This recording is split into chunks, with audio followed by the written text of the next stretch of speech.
So, welcome Professor Joseph Sidiqqi. Thank you very much for accepting our invitation to conduct today's session. So, just to give you a brief note of what this session is, that this is the regular mindfulness practice session at the Faculty of Medical Sciences, University of Sri Jawadanpura. Most of the participants are medical students, so who have been practicing mindfulness for a long period of time. This is a kind of an optional program for them. So there's a group of mindfulness practitioners here. And also it's my duty to briefly introduce or briefly give a kind of a brief note about Professor Joseph Sidiqqi. So Professor Joseph Sidiqqi is a professor in painting and drawing in the Department of Studio Arts, Faculty of Fine Arts at the Concordia University. He obtained his master's degree in painting from Boston University. He has been awarded a number of grants for his works by various universities and institutions.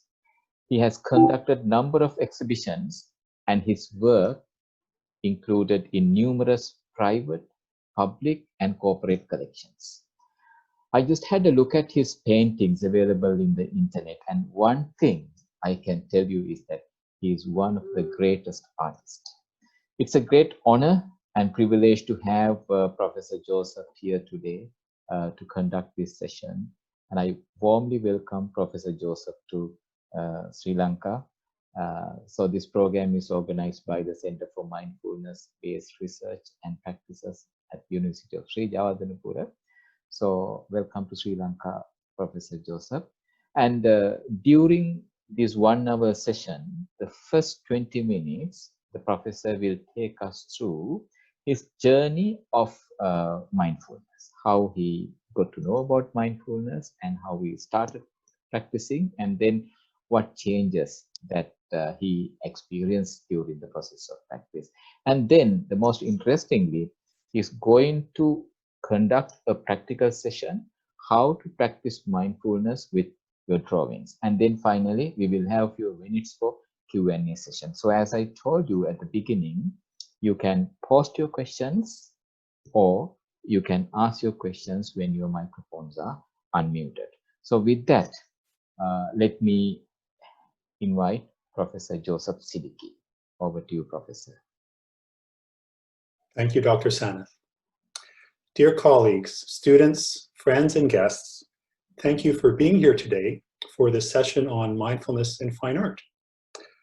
I would like to start today's session by showing you some of my paintings, and I'm going to focus on a recent transition into abstract painting, which was inspired by my journey into mindfulness.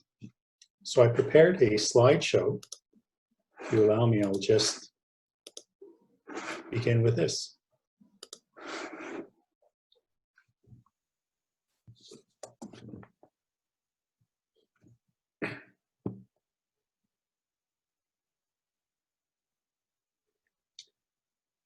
I began my meditation practice quite seriously at the end of 2017 when I took a 10-day residential course at a Vipassana meditation center run by Mr. S.N. Goenka's assistant teachers in Montebello, Quebec. I'd been interested in meditation since I was a teenager, but this was the first time that I had done anything so intense. The center was run in a very austere manner. It was a silent, noble silence from the very beginning. I lived in a very small room with minimal affairs. There was no writing or drawing instruments. And I just spent the whole day from 4 in the morning till 10 in the evening practicing Anapana meditation.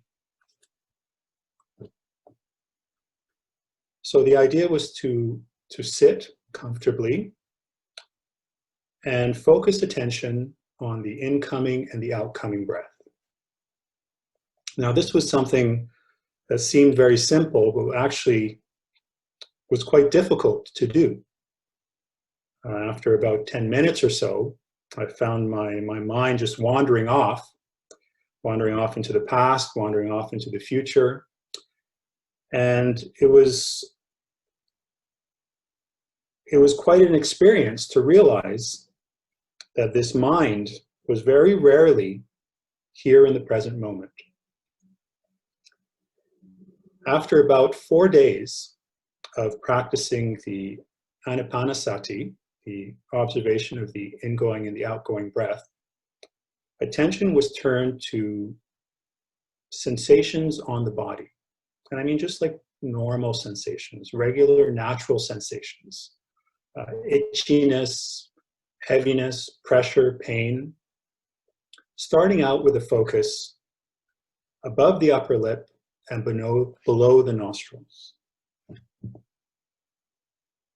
The process was to then move the attention through the body, paying attention to every sensation that cropped up from the top of the head, through the torso, through the arms, through the legs, to the feet, tips of the toes, then back up again.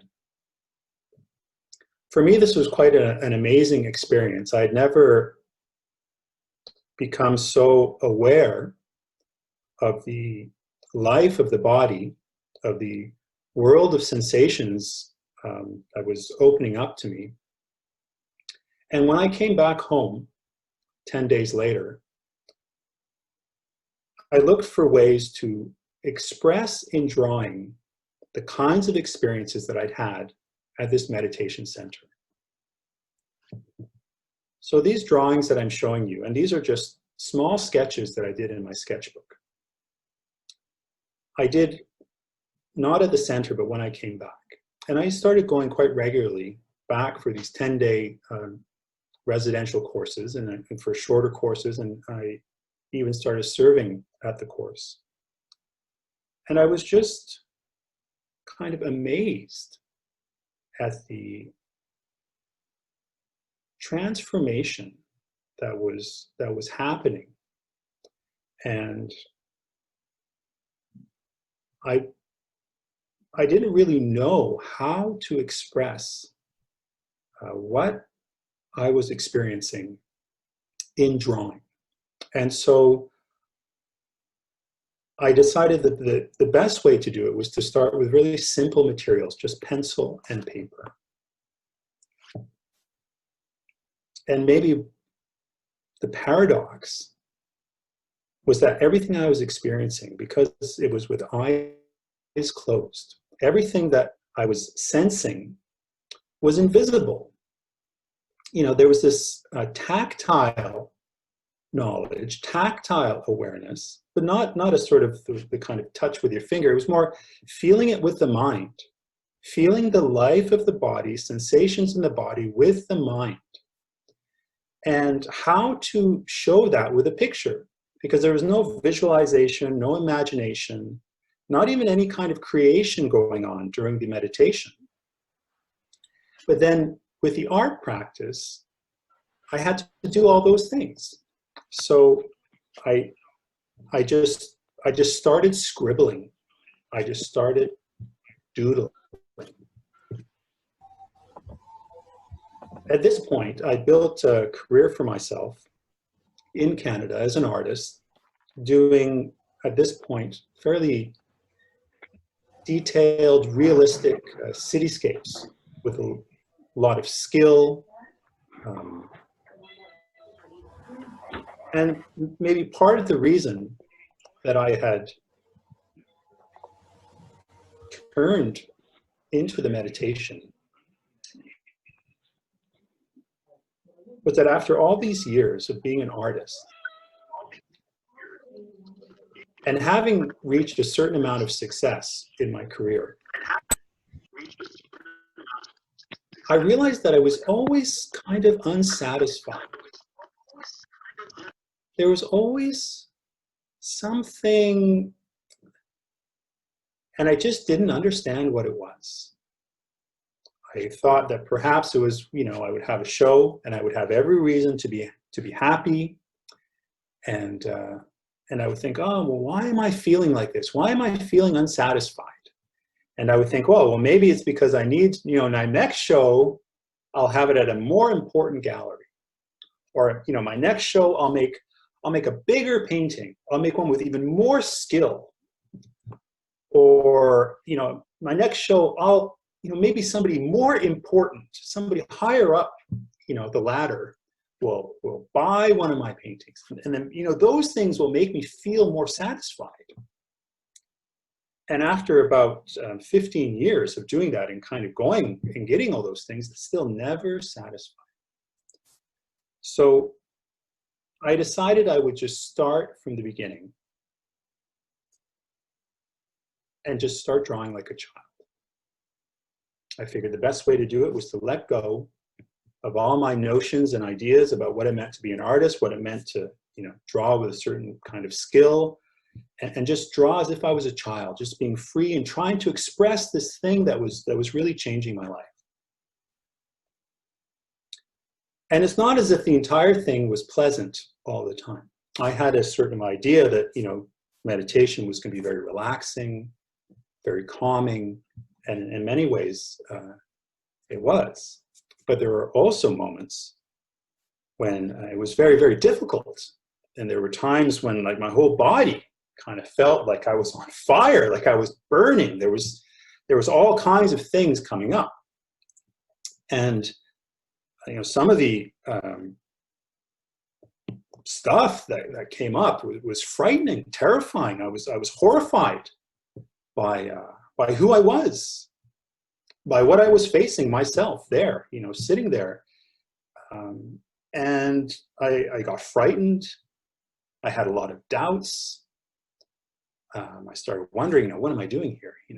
I have this career, and I'm putting it all aside to go and, go off to this meditation center. I'm drawing like a child. A lot of my supporters were wondering, what I was doing. But whenever I remembered why I was doing it, that unsatisfactory thing, that constant unsatisfaction,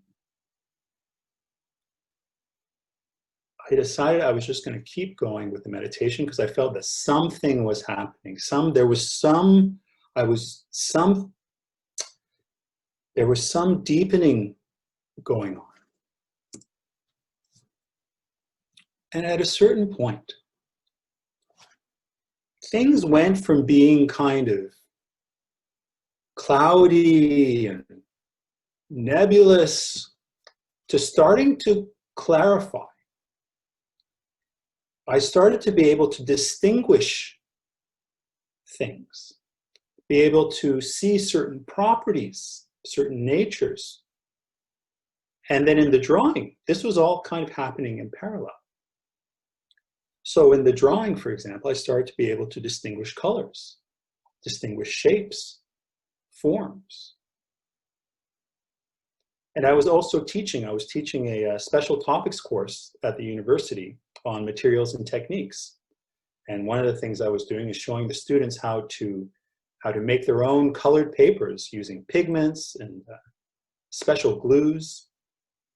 So I had this blue paper, and I just went at it with my pencil crayons. And the coolness of the background and the warmness of the color and all those contrasts, at that point I started to get much more engaged with color. And sometimes I was just working on scraps of paper, just scraps. And this piece here, this was actually one of my turning points, one of my insights that I had. And that was that rather than just doing these gestural marks with these sort of open forms, that if I was to use a more neutral form, like the square, that neutral shape actually permitted a more powerful representation of pure color. So I went back to my drawings, but this time working with those neutral shapes, with this sort of square-like shapes. And the way the color was going at this point is I found that if I could just have a very quiet mind, without any kind of judgments, without any preconceived ideas, just the neutral shape, that was it. And if I could just sit there quietly, silently, that the colors would kind of just appear. There would be a kind of a color sensation would just appear. Then I would grab that color, that crayon, I would draw it just in a very intuitive way where I thought it should be on the paper. And then as the color passed away, that color idea just kind of passed away, I would then put the pencil back down, excuse me, and then just sit quietly until the next color came. So it's like this stream of colors coming out. And then I started to notice that the way the colors, the way I was placing them, one on top of the other, one beside the other, over and over and over again, wasn't random. There was some kind of guiding structure. There was some underlying structure that was there. And so I went in the opposite direction. I took all the color out and worked just with lines. Wanting, again, a very neutral shape, I used a straight edge to remove the sort of the mark of the hand, the touch of the hand. And using just vertical and horizontal lines, which I saw as perfect opposites, absolute opposites. And just working these opposites, one against the other, substituting one opposite for the other, I found I could create all kinds of space, all kinds of movement. At this point, I felt more confident in what I was doing, and I went back into painting. So here I've prepared a piece of linen with an oil ground in the tradition of the old masters of Europe. And using my straight edge and a sharpened piece of willow charcoal, I divided the canvas up into these very minimal kinds of designs. And then I came into it with my color, using the same kind of flow that I'd done in the drawings, but this time in a more material way, because the oil paint, using resins and certain varnishes, has a kind of more of an enamel, more of a kind of a heavy, more like a clay or like a kind of a resin kind of feel to it. And using bigger brushes, I was able to sort of get the paint on. And even the way I was putting it on, it kind of had the gestural mark that I had in those original childlike drawings. But because of the edges, I was working really delicately around the edges. I found I had a kind of a fuller range of mark making. And then I started to see how the colors were interacting with one another.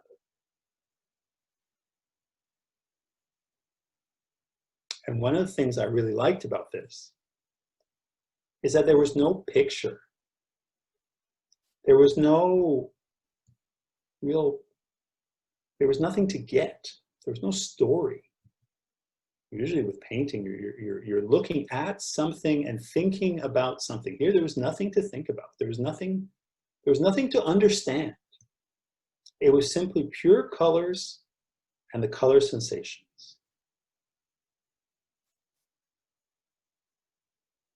As I got more into the colors, I started to discover the way the color phenomena, the way the color actually interacts as a sensation in the eye.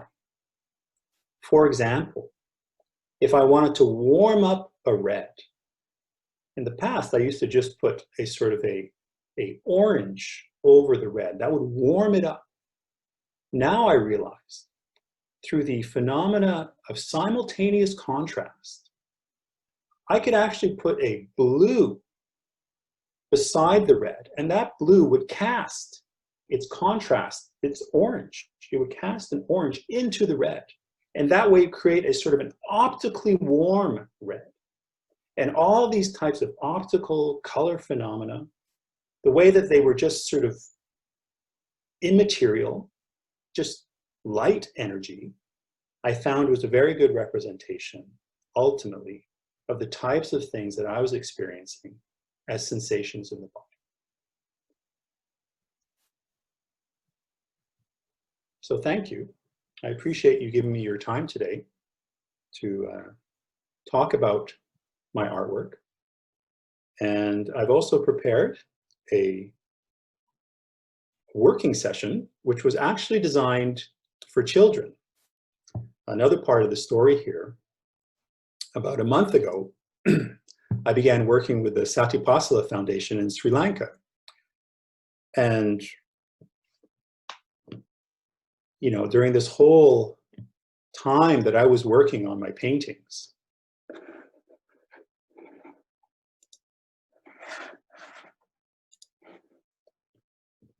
I didn't really know where all this was going. And in a remarkable turn of events,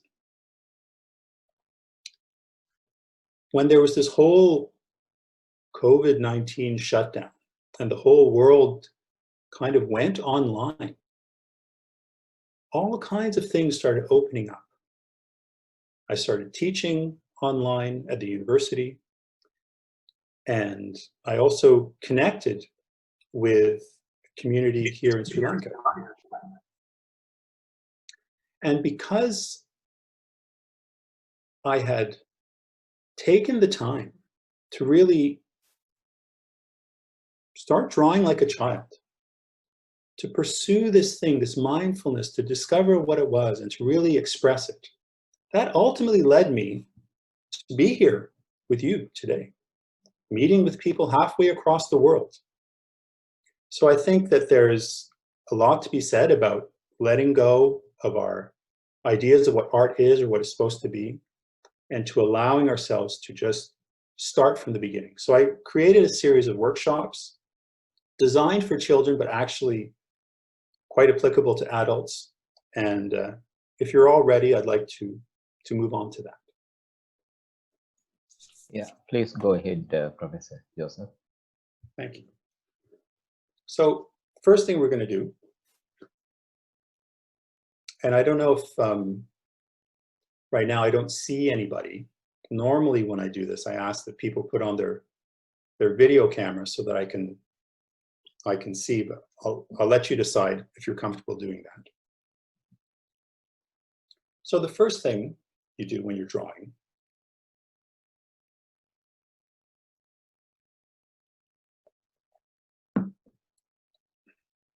is you have to be in a comfortable position. So I'm sitting at my desk.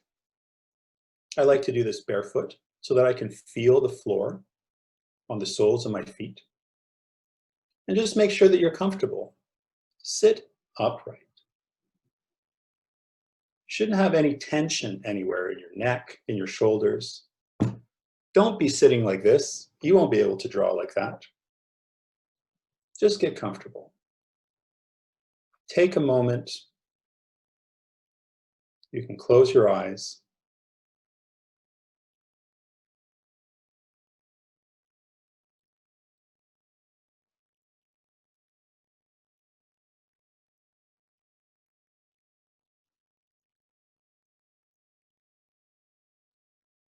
And just relax. Now,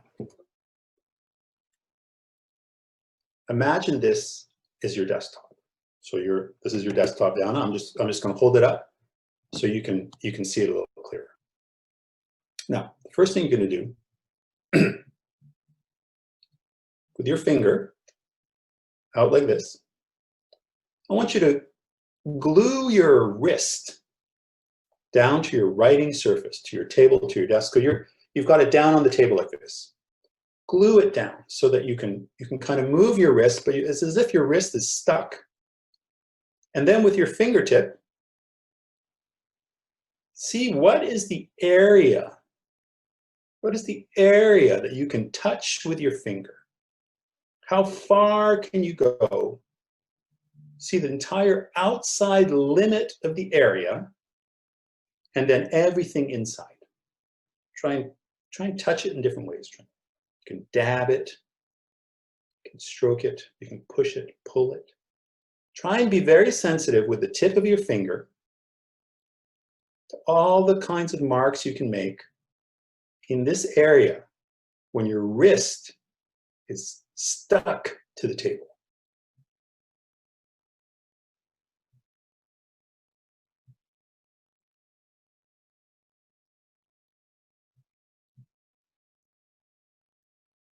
Now, lift your wrist up. This time, glue your elbow to the table. If you're sitting upright and working on the floor, you can glue your elbow to your ribs. With your elbow now glued to the table, now see what is the area you can touch on the tabletop, on your writing surface. What is the area you can go to with your finger? Try and explore that. And then inside that area, notice how you can move your wrist.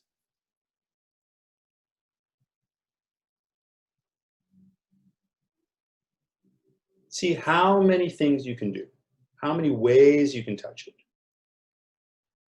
Harder, softer, faster, slower. Really feel the table.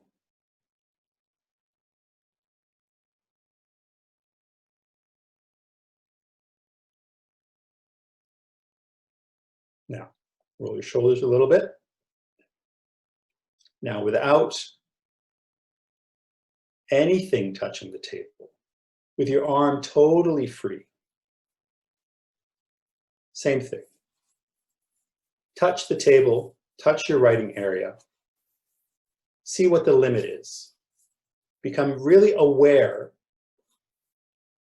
of the relationship between your body and your writing surface through your finger. Keeping your body upright, in a relaxed position, keeping your shoulder relaxed. You don't even have to really look.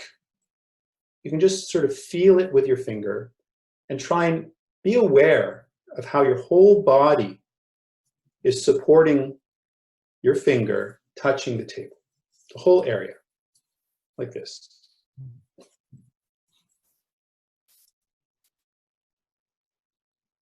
Now, I'm going to wipe it down.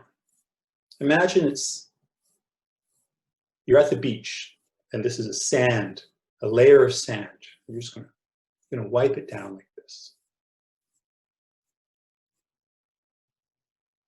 Now, very consciously, you're going to make a line halfway down the page, up, and then another line.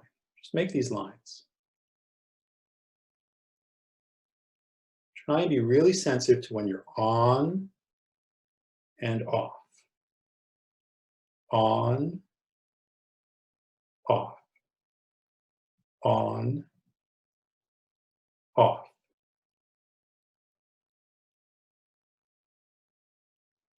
You have to really feel it.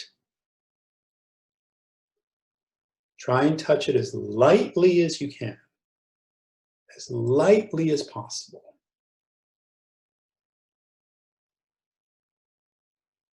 And when you get to the end, do the other half of the page. Now, this time when you touch the page, touch it harder, lighter. Harder, lighter. So more pressure on, less pressure off. More pressure on, less pressure off. See how sensitive you can be to the change in pressure. If you're making a really hard line, a soft line. Hard line, soft. Wipe it down again. Clear that up. Go the other way. Push. This time push softly, push harder. Softly, harder. Thin, thick. Light, hard. Really sensitive. On, off, light, hard. All the way to the bottom.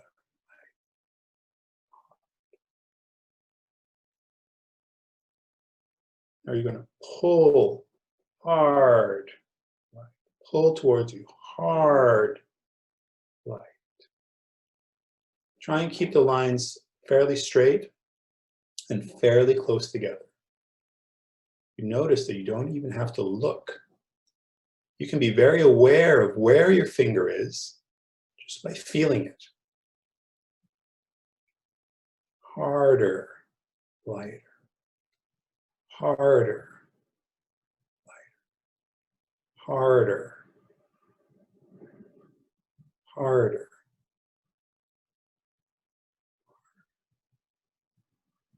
Very good. Write that down.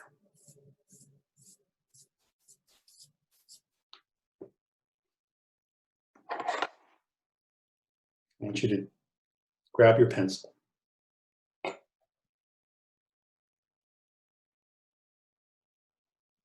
Now see how I have the pencil placed like that? It's in between my middle finger, my index finger, and my thumb. See how the tip of the pencil is aligned with the tip of my finger? See that? It's as if the pencil is a sixth finger. I'm going to show you how to pick it up. Very slowly up, back down, just like that. Very lightly, naturally up, slowly put it back down. Should just fit naturally into your hand.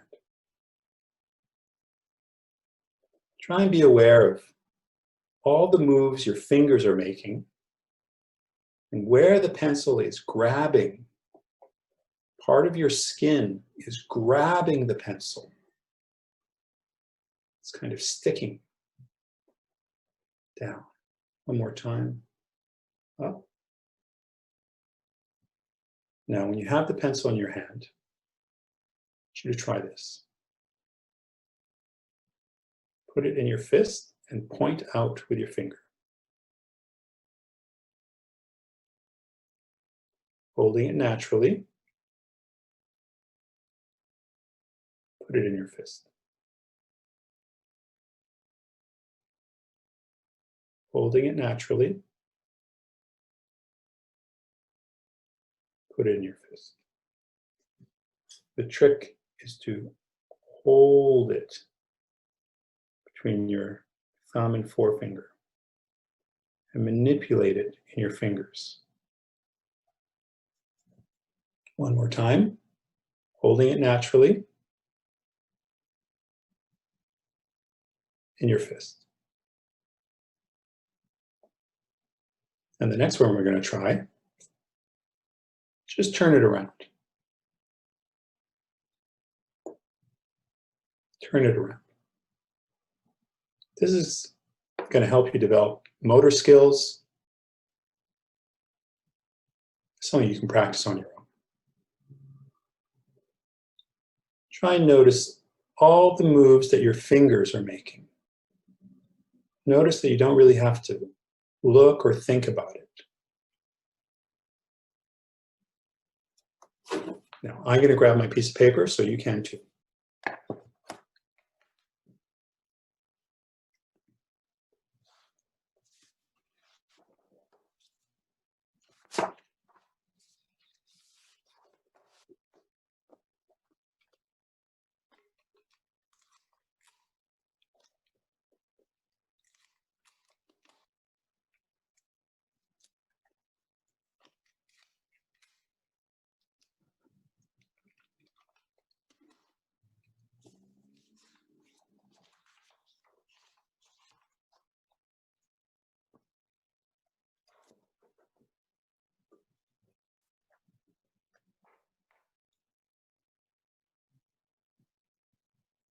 So put pencil in your fist like this.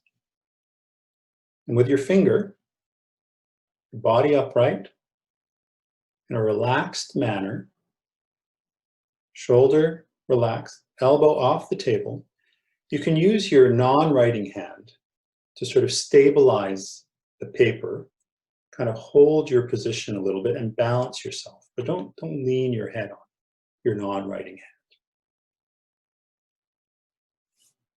Just feel out the paper. Feel all the corners, feel where it is on the page, on the desktop. Corner to corner, the other way, halfway through the page, over, halfway through the page, corner to corner, zigzag, scribble, moving all over the place. Just allow your finger to just move like you're scribbling. Just move lightly around the page. Now, as you're moving, without necessarily changing pace, turn the pencil around in your hand. Just move around the page.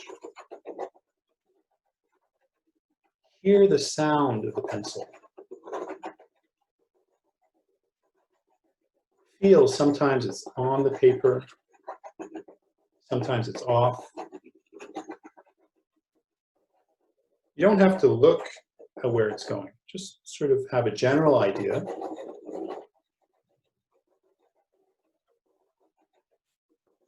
And just allow the sort of energy flow to be there. Just scribble. See what kinds of marks you can make. You'll notice, if you do this for a while, that the rhythm is going to change.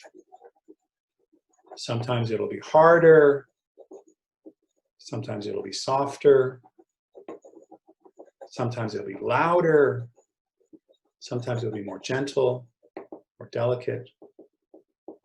You don't have to really think about it, just notice. You just allow that drawing hand to move without thinking about it. Just pay attention, kind of marks, kind of sounds. How does it feel in your hand?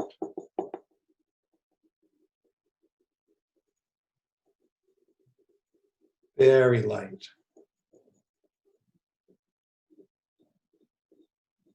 Maybe straight lines. Try and be aware of when the pencil is on the paper and when it's off. Notice all the changes. Notice that you don't have to think about it.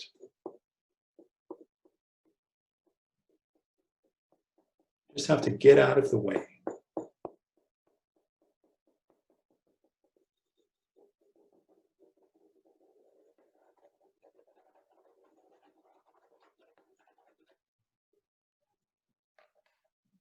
Now, you can turn your paper over, or if you have a second piece, you can get that.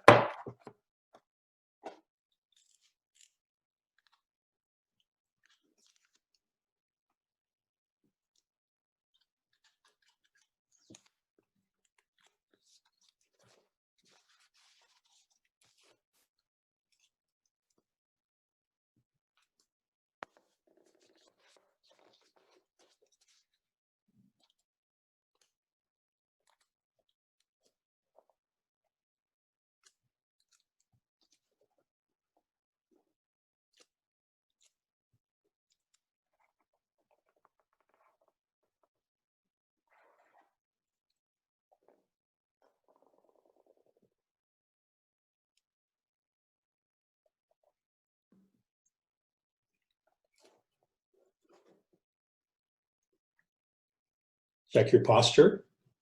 Make sure you're sitting upright. Relax in a comfortable position. Make sure you haven't glued your elbows to the table. Now, at the bottom of your page, I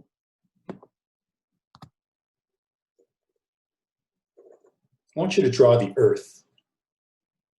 Earth, soil, the ground, as if you were in a garden and you had to prepare the ground, prepare the soil.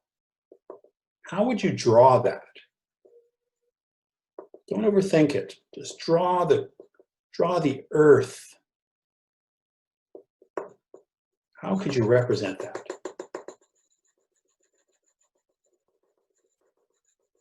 It's kind of thick, dark, it's heavy, it's rich. Draw the earth. Maybe there's some bugs in there, some insects, worms, little pebbles, little stones.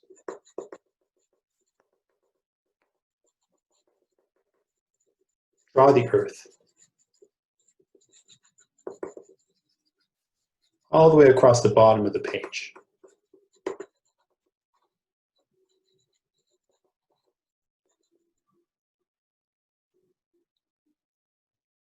Now up here, in the sky, draw the sun. What does the sun look like? You don't have to draw it exactly the way I'm doing it. Just draw it however you think it should be. It's just one way. But draw the sun. What does the sun look like? It's round, like a disc. It's really bright. You can't actually look straight at it. What are the qualities of the sun? It's warm, full of light. How do you draw that? Draw the heat of the sun, the warmth of the sun, the sunlight, coming all the way down to the earth, warming up the earth. Draw the warmth of the sun, warming up the earth.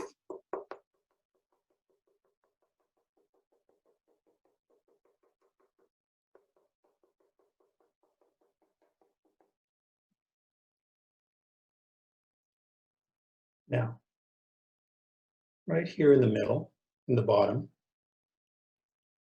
I want you to plant a seed. What does that look like? A seed. It's small. It's delicate. Plant a seed.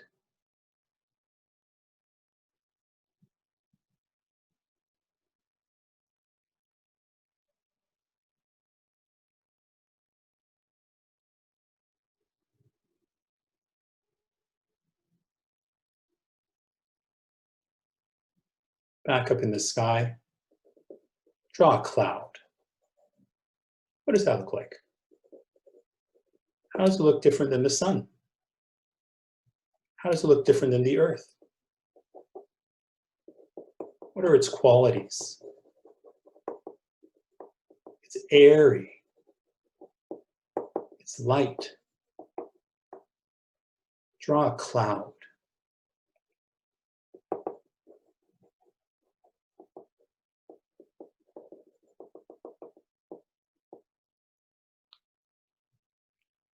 Now, coming out of the cloud,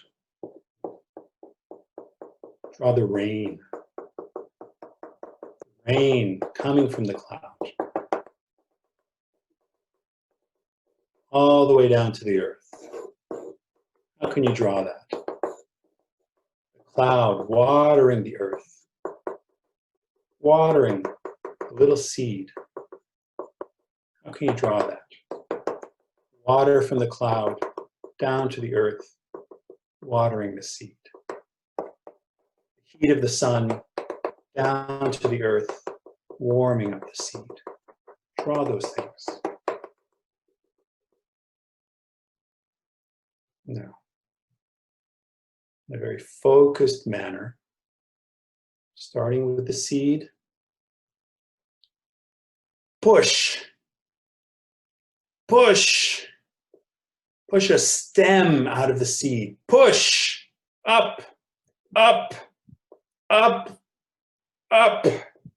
And a leaf growing out, draw that. Leaf coming out, up, up. Another leaf coming out, draw that quickly. Another leaf, up, down below. Little roots breaking out of the seed into the earth. Draw those little roots. More growth now, coming up. A lot of growth, up, up. More roots growing, extending, giving support, up. It's like a tree now. Do that, growing energy. Up, up, up, more roots. Go, big marks, big roots, like a trunk of a tree, up. And now branching off, big branches, up. Doesn't matter if it goes over the sun or the clouds. Branching off, big branches, then little branches, little branches, little branches. On all the big branches, little branches, little branches. Big branches, little branches, little branches. All up, little branches, big branches, little branches. Sprouting quickly, quickly, quickly. Little branches, little branches, little branches.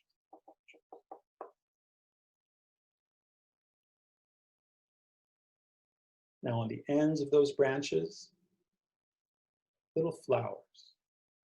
Draw little flowers appear, really quick, just blossoming flowers. How do you draw that? Quick, light, it's the quality of a flower. Quick, light, round, little flowers, blooming, blossoming throughout the tree.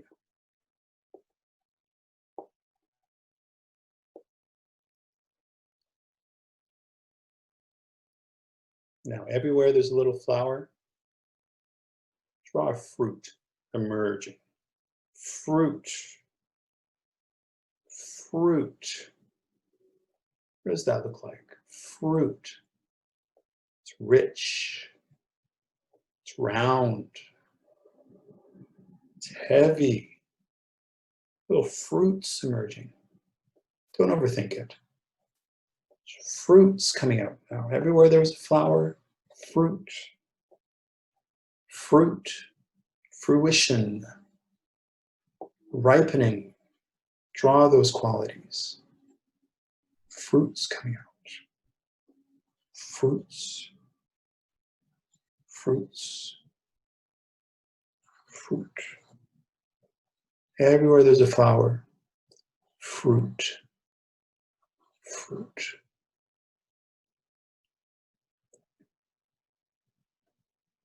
Now show those fruits falling to the ground. Falling sensation. Heavy.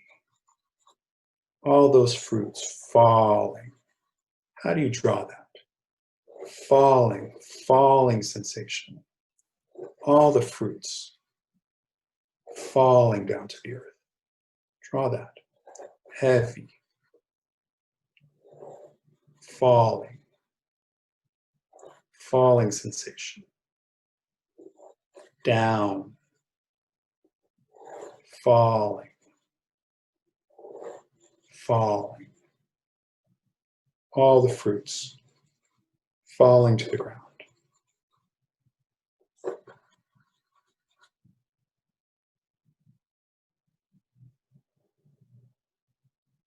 Now, where you see all those fruits, they're now on the ground. Show them rotting. How do you draw that? Fruits. Decomposing. Rotting. How do you show that? How do you draw that? How do you show a rotten fruit? Decomposing fruit. Those fruits that were so rich, full of nutrients. All those nutrients are now going into the earth. How can you draw that?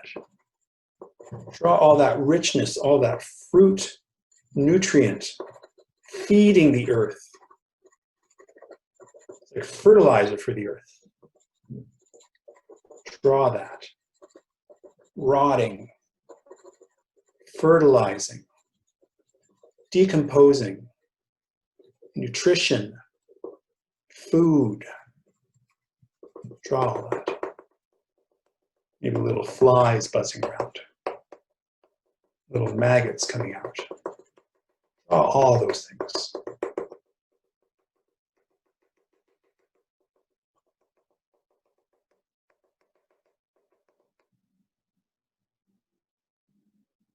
Now, inside all of those fruits were other seeds. So draw. Everywhere there was a fruit, draw a seed. Notice that the seed is almost identical to the original seed, but slightly different. Draw each one of those little seeds now. What do they look like?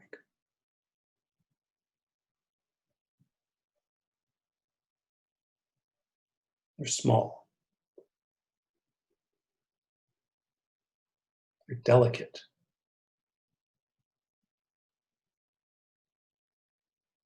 They're full of potential.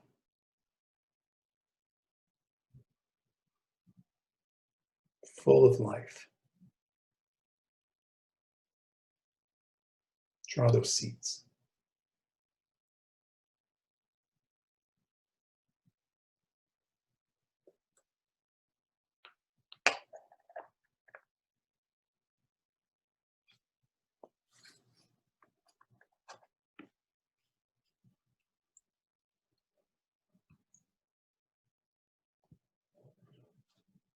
So I hope that shows you that when you're doing your drawing, it can be animated.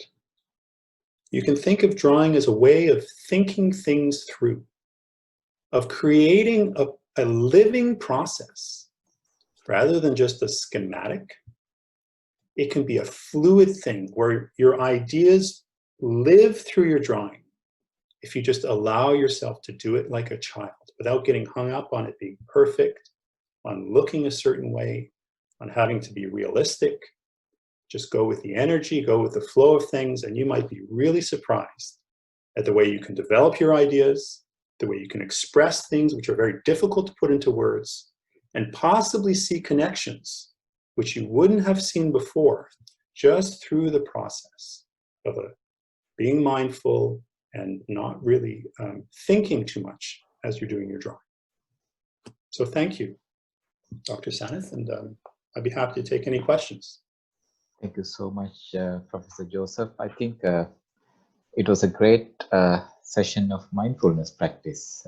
While we were drawing the picture, we see a huge changes in our minds as well. So now the floor is open for discussions and questions. So if you have any questions, you can post or you can raise your hand so that I can unmute you. Then you can answer your questions.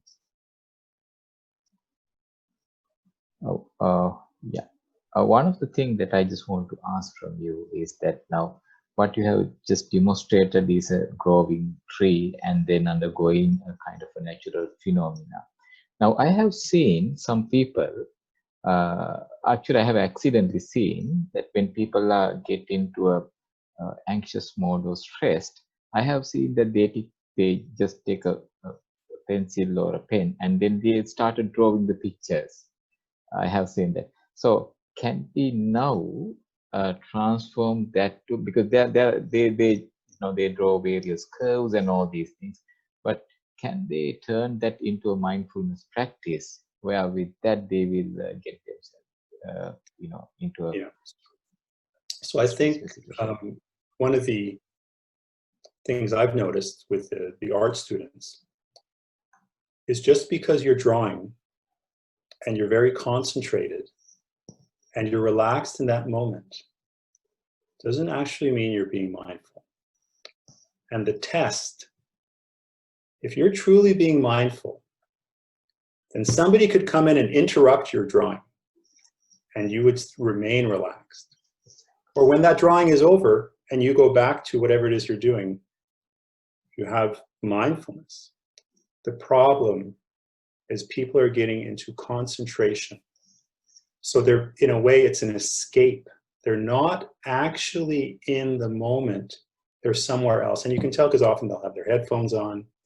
Anything to not feel what was bothering them and to replace it with something else. So often that's not actually a mindfulness practice. I would say that's a kind of escapism, which works in the moment,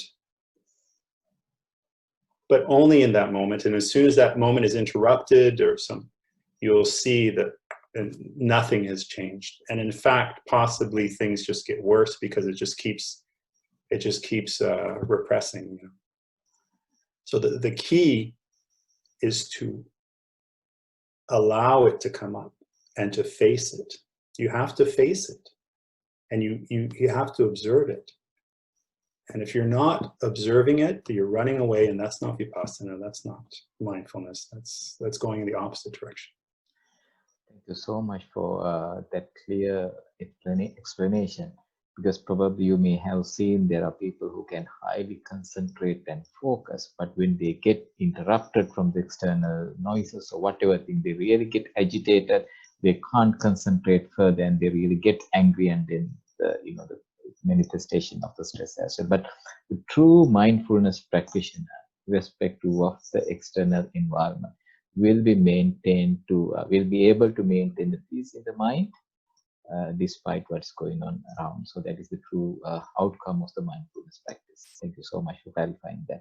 The other question that I want to ask from you is that now what we have seen here is a tree growing and a natural phenomena. Are there any other examples or scenarios that you can just suggest people, because see that for example, we use various tools for practice mindfulness. We have mindful walking, we have mindful sitting, or we use Tibetan singing bowl, etc., etc. And in this case, are there any other various scenarios that you could suggest? Well, what I found for myself was to do the work with the color, just pure color. So the next step would be if you had colored paper and colored crayons, colored pencils, is to just work with color. Put one color down, and you just do it naturally. I mean, you just have to start. Sometimes it's hard to start, but if you just take one, you don't think about it, you just take one, you just put it down. And I found that working with a more neutral object like the square, geometric shape, helps to kind of give you a sort of boundary, a sort of limit, something to focus on. It's easy to know I'm drawing a square, I'm drawing a triangle, as opposed to if it's a random shape, then you start thinking I should be drawing something. It should be I don't know, an animal. It should be a landscape. It should be something. If it's just a square, then it's simple. You don't have to think. It's just a square, and then it's just red, or it's just blue. It becomes more about the color. So just draw the color, and then as soon as you put a color down, just next color, next color. And if you can do that, you will start to see that the colors themselves have a relationship, like notes in music. All notes on the piano aren't arranged in a random order. They're there because they have a specific relationship, one next to the other. It's the same with color. We think that colors are just unrelated. I mean, if you see the rainbow, you can see how they're all related to each other. So if you just work with the color, you could probably find there's a great deal of enjoyment to be had in exploring pure color, abstract color, without making a picture of anything, just enjoying the color. And you will see that we all have our own way of seeing color. The way that you see a red is not going to be the same way that I see a red, because our eyes are different, our brains are wired differently. So we can enjoy that ourselves. Great. And then I think the most of the time there are a lot of medical students are here, then a lot of doctors here. So most of the time we carry a pen and a notebook. So whenever we get a free time, we can take a piece of paper and take the pen and then start practicing mindfulness in this way. And also I think we have all the time sometimes the tab with us. So we can even use the tab to draw a picture and then practice mindfulness. So there are a few questions. One is from Dr. Shamali. Do you advise to be aware of our movements while drawing or the sensations we feel, or both? So I will repeat the question. Do you advise to be aware of our movements while drawing, or the sensation we feel, or both? Yeah, I would start with the movement, start with the body, because that's the more obvious thing. And if you're not used to it, that's the thing that's going to kind of throw you off, because you're going to get confused, possibly, like, what's, am I drawing? Is this just my hand drawing on its own? Like, so be aware of your posture. Try and just get to the point where you can notice that your body is a sort of, you're controlling, but you're not. Just be aware of what's going on. And once you feel that you could almost do it with your eyes closed, and you're still doing it, then you can become much more sensitive to the sensations. So I would start that way. Great. Then there's another question. So it has come to me privately, so I will not tell the name. During your mindful journey, you had noticed scaring things about yourself, who you are. What type of guidance you obtain or steps followed to overcome that stage? Yeah, that was very, actually, that was a very significant stage. And in a way, that's kind of how I ended up making connections with the group here in Sri Lanka, through the guidance of Venerable Dhammajiva, who has a series of books, and his predecessors, Nisarana Vanaya, who had written some books and had discourses available online in English. So it was through that guidance that I came to understand what these things were and what they signified, and what the proper practice was. So by having somebody who mastered the mindfulness tell me, this is normal, this is what's happening, this is what you should do, gave me a sort of faith that, okay, I'm not going crazy, this is normal. And that kind of confidence was key. So having a proper teacher, somebody who could really show me, explain, in a more technical kind of way what was going on, in a process way, and that intellectually, rationally made sense. That was key. Great. So always it is better to work with the teacher who knows the subject, so that you can. Yeah, for things like that, for sure, you go to the top. Exactly. Thank you. And there were a few more questions. I would like to know about your family background. Yeah, well, my father's side of the family is from India, Pakistan, and my mother's side of the family is from England and Ireland. And my parents immigrated to Canada, to Montreal, where I was born. And I grew up there until I was about 10, and then the family, we moved to Victoria, British Columbia, which is on the west coast of Canada. And then I lived there with my family until I eventually became a young adult, and then moved back to Montreal to go to art school. The other question is that now, we connected the Asia and the West. So in your part of the world, how do you see the mindfulness practice being used, and what is your observation? Well, it's very, very popular as a term.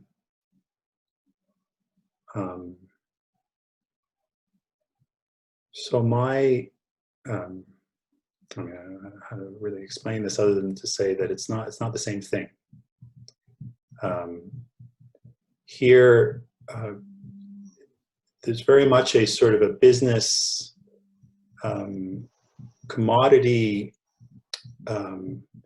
Band-Aid kind of approach where you have a lot of people claiming to be, you know, teachers, masters, yeah, and for a fee, you know, they will teach you. So there's that.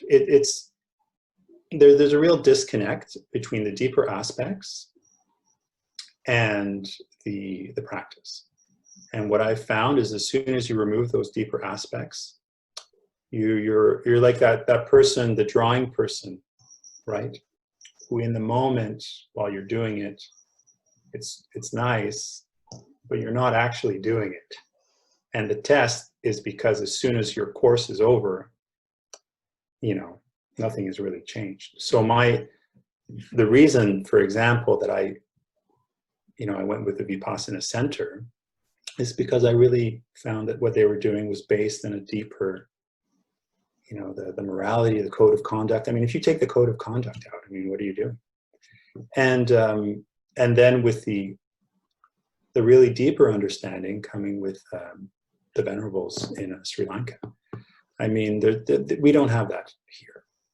And it's kind of looked down upon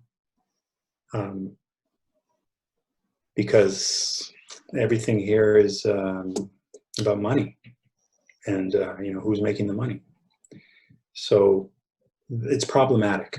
It's very problematic. And anytime you offer anything for free, you just say, look, I'm just giving this away. People become very suspect, you know. Why would you be giving it away? Why would you be doing it for free? So it's very difficult.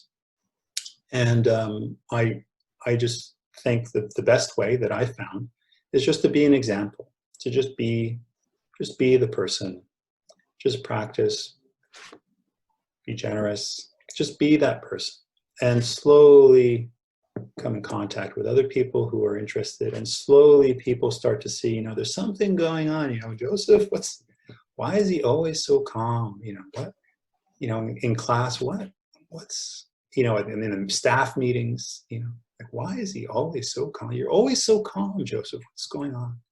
I said, well, I just practice. And then they start to, you know, I think that's the way to convert people over to the practice, is to simply be that person, be an example of that person. And then they you know, realize that the more commercial practices is a dead end.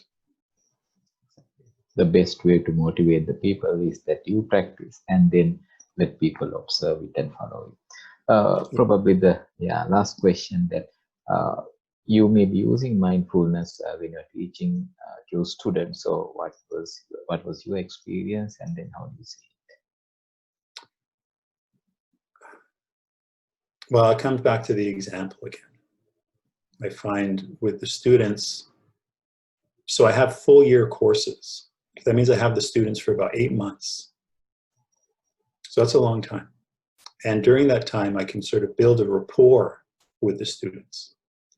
So at first, I'm a little more, say, disciplinarian, you know, being a little more strict, making them work hard. And that kind of gets people into a certain work ethic. But then as the weeks go by, the months go by, and they sort of see how I'm talking about art and being and the kinds of exercises we're doing, then there's a kind of a trust relationship develops. And once that comes into play, then I can talk more about mindfulness and the deeper aspects of art and practice, and then they're open to it. Whereas at first, maybe not open to it, because their whole relationship is, you know, anti-authoritarian, anti-teacher, anti-parent, you know. So when they see me, you know, they're just, you know, walls up. Or they have a certain idea of what an artist is and what a professor is, or what, you know, who I am, all kinds of things. So it's a process. So thank you so much for your time. Are there any other questions from the team, from the guest? Yeah. So I hope everyone enjoyed. So Professor Joseph, your last message to the team that who are so keen on practicing mindfulness. Most of these people actually, those who have joined our regular mindfulness practitioners. Well, I don't think I have anything to teach you. I'm just honored to be here. And, for me, the finding a link between art and the practice was difficult. It wasn't obvious because, like I said at the beginning, the practice is without imagination, without visualization, without verbalization. You're just observing, creating things. It's about reality. So then the opposite seemed to be, what I was doing with the art. So that took time. But now I feel like I found that balance. So maybe if there's anything, how to integrate the mindfulness into your work, into your daily life. For me, it took time, but slowly, surely, I found actually they're very well aligned, and that somehow the conflict was all in my head. It was just me. Like I was the one creating all the reasons why it couldn't be integrated. So maybe that's, if I had any advice, it would just be, that there shouldn't be a conflict. There is no conflict. The mindfulness you can practice anytime, anywhere, in anything you're doing in your studies, in your work, day-to-day activities. It's all possible. You are spot on, Professor Joseph. The mindfulness is basically maintain your mind always with your body, and which is a kind of a universal human phenomena. So anyone can practice it. And I really like your, the last statement. The day that you will find that the mindfulness can be integrated to your profession, I think the life will be more meaningful, and you can see, I think, the huge growth in your life as well. So with that note, let me thank Professor Joseph Sidiqqi for being today's facilitator on behalf of the Center for Mindfulness-Based Research and Practices, Faculty of Medical Sciences, University of Sri Jawadhanapura. And thank you very much for those who have attended today's session as well. So this session will be recorded and will be available in the Google Class as well as my YouTube channel, and we'll be sharing with Professor Joseph Sidiqqi as well. And thank you so much, and have a great mindful life. Thank you very much. Thank you for having me. Thank you. Thank you so much. Thank you very much. Thank you.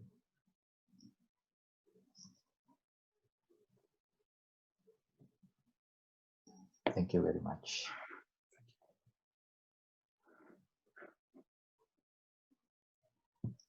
Okay, everyone. Thank you so much.